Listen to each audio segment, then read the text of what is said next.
welcome back to Upper Michigan today. We've been talking all morning about helping out our bird friends with Michelle Anderson with QNL Wild Bird REC. And now we're also joined here by Michelle Wetek-Stevens with UP Native Plant. And these kind of go hand in hand. So planting native is a good way to help our bird pollinators, our pollinators in general. But I want to talk to you about UP Native Plant because what is this nursery all about? So we're a native plant nursery. We're located just south of Marquette, and we only grow native plants. So we don't sell cabbage, we don't sell lavender. We get requests for those a lot, but we only sell plants that were in the UP hundreds of years ago and evolved here with the pollinators, with butterflies, with the bees, and with the native birds. So they bloom at the right time, they have seeds and berries at the right time, and they produce the right kind of insects that our native birds need.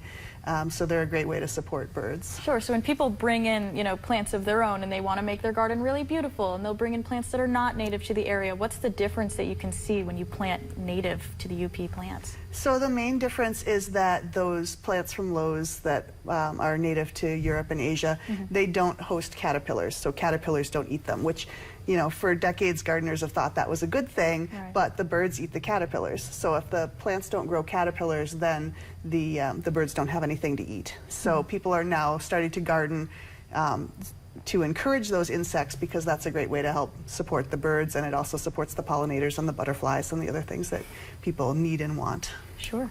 What work do you do in the community to educate and to help spread this message and to let people know, the right plants and how they can benefit the local ecology? So I do some public speaking to various groups. I just did one for NCLL, Northern Center for Lifelong Learning, not too long ago.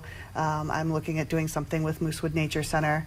So a little bit of public speaking. I'm also pretty active on social media, and also I do a pretty fun blog post, if I say so myself, and so people can... No shame in plugging yourself. I'm in for that. Not at all. So people can sign up for emails with the blog post at upnativeplants.com, and then they can, I usually try to do some education about what the plants are and what they do on there. Really quick, how can people find you on social media? So we're UP Native Plants, and just search for that. Do you think it's getting better? Are people planting more native than they used to? So when I opened this business in 2021, the spring of 2021 was my first season, and I thought I was going to have to do a lot of education and really, push the message. And I opened it up, and people started beating my door down. There's a lot of knowledge already that these plants are important, that we're not going to have the native bees and the butterflies and the birds up here if we don't plant native plants.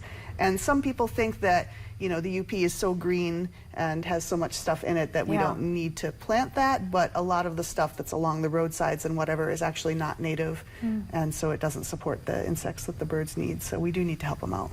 All right, well, we are going to talk about this great collaboration and how you can get your hands on some of these plants and also benefit the work being done in the QNL. So we'll take another break, but we'll be right back.